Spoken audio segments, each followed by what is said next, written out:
स्वः तत्सवितुर्वरेण्यं भर्गो देवस्य धीमहि धियो यो नः प्रचोदयात्। आज का विषय है बच्चों की सावधानी। आइए इसे विस्तार से समझते हैं। बच्चों को नजर लगना मानवीय विद्युत का अहितकर प्रभाव है। कोई व्यक्ति जब एकाग्र होकर किसी की ओर देखता है तो उसकी दृष्टि प्रभावशाली हो जाती है। लालायित होकर देखने पर भी ऐसा ही प्रभाव होता है। कोई बच्चा अधिक हंसता खेलता है, प्यारी प्यारी बातें करता है तो लोगों का ध्यान उसकी ओर आकर्षित होता है। यदि इस समय ध्यानपूर्वक उसे खिलाए या प्रशंसा करें तो बच्चों को नजर लग जाती है। मुग्ध होकर अधिक ध्यानपूर्वक उनकी ओर दृष्टिपात किया जाए तो भी नजर का असर हो जाता है। किसी किसी व्यक्ति में स्वभावतः एक बेधक दृष्टि होती है। यदि वे साधारणतः भी किसी बच्चे की ओर विशेष ध्यानपूर्वक देखें तो असर हो जाता है। ऐसे लोग जिनके बाल बच्चे नहीं होते और बच्चों के लिए तरसते रहते हैं, वे जब दूसरों के बच्चे को हसरत भरी निगाह से देखते हैं तो यह असर अधिक होता है, क्योंकि लालायित होकर देखने से दूसरी चीजों का अपनी ओर आकर्षण होता है। पति जब परदेशों को जाते हैं और स्त्री उसकी ओर लालायित होकर देखती है तो रास्ते भर पति का चित्त बेचैन बना रहता है। कभी कभी तो उन्हें वापस तक लौटना पड़ता है या कुछ ठहर जाना पड़ता है। इसलिए प्राचीन काल में क्षत्राणियां पतियों को युद्ध में भेजते हुए प्रोत्साहन देकर तिलक लगाकर भेजती थीं कि यदि हम आकर्षण विद्युत इनकी ओर फेंकेगी तो वे पीछे की ओर खींचे रहेंगे, युद्ध से लौट आवेंगे या असफल रहेंगे।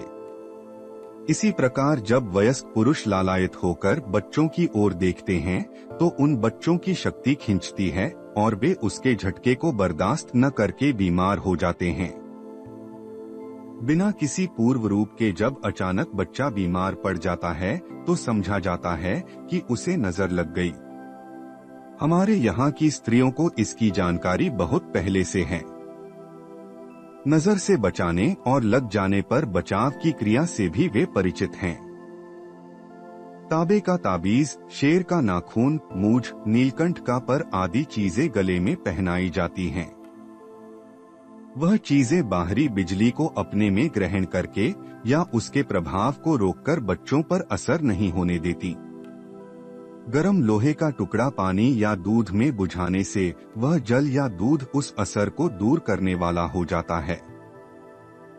कहते हैं कि आकाश की बिजली अक्सर काले सांप, काले जानवर, काले आदमी या अन्य काली वस्तुओं पर पड़ती है। काले कपड़े जाड़े के दिनों में इसलिए पहने जाते हैं कि गर्मी की बिजली को अपने अंदर इकट्ठा करके रख लें और अधिक गर्म रहें। इसी नियम के आधार पर काला टीका लगाया जाता है, काली भस्म चटाई जाती है। जिस प्रकार बड़े बड़े मकानों में गुंबजों की चोटी पर एक काली छड़ इसलिए लगाई जाती है कि वह स्वयं बिजली का असर ग्रहण करके पृथ्वी में भेज दे और मकान को नुकसान न पहुंचने दें, उसी प्रकार यह काला टीका, डोरा आदि नजर के असर को अपने में ग्रहण कर लेता है और बच्चों को नुकसान नहीं पहुंचने देता। हम नहीं चाहते कि हंसते खेलते बच्चों को नजर लगने के भय से घरों में छिपा कर रखा जाए और उसे लोगों के सामने अपनी अमृतमयी वाणी बोलने से रोका जाए। बच्चे जीते जागते अमूल्य खिलौने हैं, फिर इस स्वर्गीय सम्मेलन में खाई उपस्थित करना किसी प्रकार उचित न होगा। परंतु अपने मनोरंजन के लिए बच्चे की हत्या कर डालना भी न्याय संगत न ठहराया जाएगा। उसमें चौंकने, बड़बड़ाने या हमें धर्म प्रचारक कहने की आवश्यकता नहीं है। कड़वी सच्चाई की ओर से आंख बंद कर लेना ठीक न होगा। खतरा इसको प्रकट करने में नहीं वरन छिपाए रहने में है। यदि वास्तविक बात सर्वसाधारण पर प्रकट हो जाए और उससे होने वाली हानि को लोग समझ जावे तो खतरा बहुत ही कम हो जाए। साधारण रीति से बच्चों के साथ हंसते खेलते रहिए, कुछ हर्ज न होगा। नजर उन्हें तब लगेगी जब आप हसरत भरी नजर से देखेंगे इस प्रकार की दृष्टि के अंतर्गत ऐसी भावनाएं होती हैं, काश यह बच्चा हमें मिला होता, मैं इसे पाकर कितना खुश होऊंगा, इसकी सुंदरता कितनी मनोमुग्धकारी है, भगवान ऐसा बच्चा किसी प्रकार मुझे मिले। यह बातें आदमी जबान से नहीं कहता और जानबूझकर यह सोचता भी नहीं, पर उसके मन के भीतर ही भीतर ऐसी गुप्त इच्छा उठती है।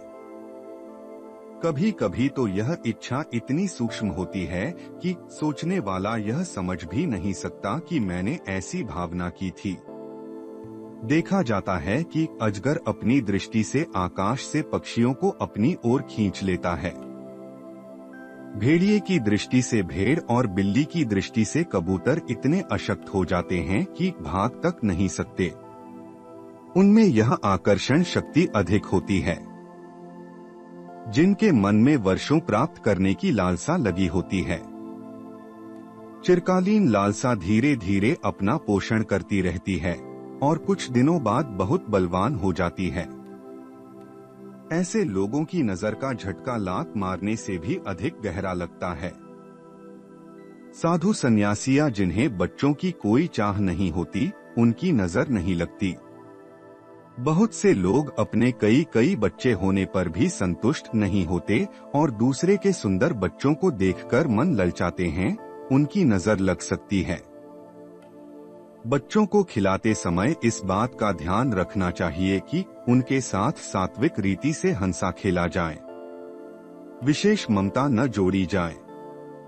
खिलाते समय तो खासतौर से यह ध्यान रखना चाहिए कि उनमें ममता के आकर्षक विचार न रखे जाएं। ईश्वर का निर्विकार पुत्र, प्रकृति का सुंदर पुष्प, कर्तव्य का स्मरण दिलाने वाला सुंदर एवं जीवित खिलौना ही उन्हें समझना चाहिए। बच्चों को बार बार छाती से लगाना, चूमना, पुचकारना, मेरा प्राण, जीवनाधार आदि अत्यंत ममतापूर्ण शब्द कहना, यह हरकतें अत्यंत खतरनाक है। इनसे बच्चे का जीवन रस सूखता है और यह अल्पायु हो सकता है। बच्चों को साफ सुथरा तो रखा जाए, पर ऐसे तड़क भड़क के कपड़े और जेबर न पहनाए जाएं, जिससे रास्ता चलते लोगों का ध्यान उनकी ओर खींचे। सुरक्षा के अन्य नियम भी माताएं जानती हैं। आकाश की बिजली जब जोरों से कड़कती है तो शरीर की बिजली का भी ह्रास होता है। उस समय माताएं बच्चों को घरों में ले जाती हैं। मेलों में जहां भारी भीड़ रहती है, मुंडन संस्कार से पूर्व नहीं ले जाती। 1-2 महीने की आयु का होने तक बालकों को सब लोगों के सामने नहीं लाया जाता। हाथ पांव में चांदी आदि धातु के कड़े पहनाए जाते हैं। यह सब बाह्य विद्युत से रक्षा करने के उपाय हैं।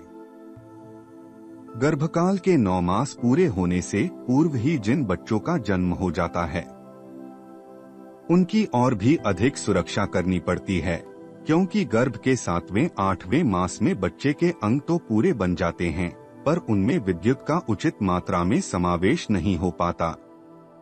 7वें मास में इतनी कम बिजली होती है कि उस पर कोई अधिक आघात नहीं पहुंचता।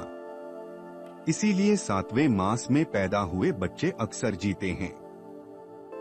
ऐसे बच्चे माता की बिजली से अपना काम चलाते हैं, किंतु 8 मास के बच्चे में बहुत कुछ अपनी बिजली होती है, इसलिए बाहरी विद्युत के धक्के उसे झकोर डालते हैं और वह बेचारा अक्सर इस दुनिया से कूच कर जाता है। माताएं इन अधूरे बच्चों को बाहर के लोगों की दृष्टि से बचाती हैं। यहाँ यह ध्यान रखने की बात है कि माता पिता की नजर नहीं लगती, क्योंकि उन्हीं की शक्ति से तो उत्पन्न हुआ है, वह एक प्रकार से उन्हीं का तो शरीर है। इस बात का ध्यान रखना चाहिए कि बच्चा जब तक 1 वर्ष का न हो जाए तब तक उसे अयोग्य व्यक्तियों के हाथ में नहीं देना चाहिए और न उसे किसी को चूमने देना चाहिए। बुरे संस्कार, स्वभाव या स्वास्थ्य वाली धायों द्वारा जब बालकों को दूध पिलाया जाता है तो निश्चय ही बालक उसके दोषों को भी दूध के साथ पीता है और अपने गुप्त मन में उन्हें धारण करता जाता है। ऐसे बालकों में वे दूषित संस्कार यदि अन्य प्रकार से न हटाए जाए तो वे बड़े होकर अपने मूल बीजों की भूमिका में विकास करते हैं और बुद्धि, स्वभाव तथा विचारों को अपनाकर क्रूर कर्मा बन जाते हैं। माताओं को जानना चाहिए कि यदि वे स्वयं दूध पिलाने में असमर्थ हों तो गौ या बकरी का दूध जरा सा गर्म करके ठंडा होने के उपरांत पिलाएं। बालकों की देखभाल रखनी चाहिए और कभी कभी गोद में भी लेना चाहिए। रात को पास सुलाना चाहिए, परंतु यह बहुत बुरी बात है उसे दिन भर गोदी में लादे रहा जाए। इसका परिणाम ठीक वैसा ही होता है जैसा दिन भर हर घड़ी भोजन कराने का। बच्चों की सहायता के लिए गोदी में लेकर उन्हें अपने शरीर की थोड़ी विद्युत देनी चाहिए, परंतु यदि दिन भर गोद में रखा जाएगा तो अजीर्ण हो जाएगा और वे वैसे ही कुम्हला जाएंगे जैसे अधिक गर्मी से पौधे मुरझा जाते हैं। माता के पास जब कई बच्चे हो जाते हैं तो वे बच्चों को दादी, नानी, बुआ आदि किसी बुढ़े के पास सोने के लिए भेज देती हैं। अधिक आयु के मनुष्य अपने से छोटी आयु वाले की विद्युत शक्ति का किस प्रकार शोषण करते हैं, यह पिछले पृष्ठों पर हम बता चुके हैं। उसी नियम के अनुसार बालकों का शोषण शुरू हो जाता है। बच्चे दिन पर दिन कमजोर होने लगते हैं। घर वाले इसका वास्तविक कारण नहीं समझ पाते और अन्यान्य उपचारों में भटकते रहते हैं।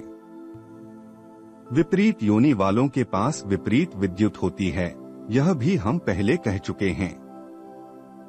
वह भी अपना असर बालकों पर करती है।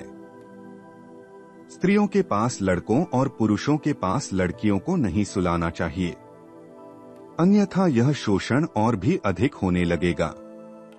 बच्चे अपनी छोटी सी शक्ति से माता के अलावा अन्य किसी शरीर से विद्युतांश नहीं खींच सकते, वरन दूसरे लोग उन्हें ही झंझोड़ सकते हैं। नर से मादा में बिल्कुल उल्टी बिजली की प्रधानता होती है, अतएव दोनों एक दूसरे को खींचते हैं। इस छीन झपट में बेचारे बच्चे ही घाटे में रहते हैं और उन्हें क्षीण होना पड़ता है। इसलिए ध्यान रखना चाहिए कि अधिक उम्र के लोगों के पास बच्चे को न सुलाया जाए और विपरीत योनि के साथ तो कदापि न सुलाया जाए। यदि माता के पास कई बच्चे हों तो बड़े बच्चों को अलग अलग सुलाने की आदत डालनी चाहिए। हाँ, 2 लड़के या 2 लड़कियां एक साथ सो सकते हैं। भाई और बहन का भी एक साथ सोना हानिकारक है, क्योंकि इससे उनकी कामवासना अल्पायु में ही जागृत हो सकती है। बालकों को किसी दुष्ट स्वभाव के मनुष्य के पास न खेलने देना चाहिए और उन्हें मृत्यु, युद्ध, शोक, रोदन, प्राणियों के वध आदि के स्थान पर न जाने देना चाहिए, क्योंकि उनके कोमल मन पर उग्र घटनाओं का एक आघात लगता है, जिसके कारण भावी जीवन में उन्हें किसी मानसिक अपूर्णता का सामना करना पड़ सकता है। कई बार माता पिता बच्चे को साथ रखते हुए शैया पर सो जाते हैं और काम चेष्टाएं करने लगते हैं। वे समझते हैं कि बच्चा बहुत छोटा है या सोया हुआ है, यह उस संबंध में कुछ नहीं जानता होगा, इसलिए यदि वह भी इस चारपाई पर सोता रहे तो कोई हर्ज नहीं। किंतु इस अज्ञान का बड़ा बुरा प्रभाव बच्चे पर पड़ता है। असल में बच्चा मिट्टी का टुकड़ा नहीं है, वह प्रबुद्ध मस्तिष्क धारण किए हुए है और डॉक्टर फ्राइड के मतानुसार अपने जीवन के आरंभिक दिनों में इतनी तेजी से ज्ञान प्राप्त करता है कि जितना अन्य किसी आयु में नहीं करता। बच्चा चाहे कितना ही छोटा हो और वह जाग रहा हो या सो रहा हो, उस पर माता पिता की काम चेष्टाओं का असर पड़ता है और वह उन बातों को बहुत छोटी उम्र में ही सीख लेता है। देखा गया है कि 3-4 वर्ष के बच्चे आपस में काम चेष्टाएं करते हैं। 10-11 वर्ष की लड़कियों में विकार जागृत होने लगता है। छोटी उम्र के लड़के अनेक लज्जाजनक आदतों में फंस जाते हैं। इतनी छोटी उम्र में काम शिक्षा उन्हें कहीं बाहर से नहीं मिलती। माता पिता ही अज्ञानवश उनमें असाधारण उत्तेजना का बीज बो देते हैं परिणामस्वरूप बालक को बाहर से कुछ सीखना नहीं पड़ता, वह अपने आप ही उस शिक्षा को मन में धारण करके पुष्ट करता रहता है और जरा सा होश संभालते ही उनको क्रिया रूप में प्रकट करने लगता है। छोटे बच्चों में जो प्रवृत्तियां जाग उठती हैं, उनके कारण उनको पतन के मार्ग में बलात् प्रवृत्त होना पड़ता है। बड़े बूढ़े कहते हैं कि अब से कुछ समय पूर्व 18 वर्ष की उम्र के लड़के धोती बांधना भी नहीं जानते थे। उन्हें कामवासना संबंधी बिल्कुल भी ज्ञान न होता था, पर अब तो इस उम्र के लड़के या तो पिता बन जाते हैं या प्रमेह, स्वप्न दोष आदि की बीमारियां लेकर वैद्य जी के दरवाजे की धूली चाटते हैं। क्या ही अच्छा हो यदि माता पिता बच्चों से दूर रहकर गुप्त इच्छाएं पूर्ण करें। ऐसा करने पर वे अपने बालकों का बहुमूल्य जीवन नष्ट होने से बचा लेंगे।